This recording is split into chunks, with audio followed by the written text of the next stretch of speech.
this conversation 100% is not me as a male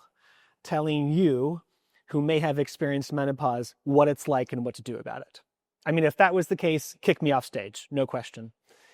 What this is a leader, a colleague, a professional speaking to fellow leaders, colleagues, and professionals of all genders and helping us understand how to identify and accommodate the medical impacts of menopause on people that we lead who are experiencing menopause. So what this conversation is going to be is me sharing with you the stories of 4 women who I know and who I love,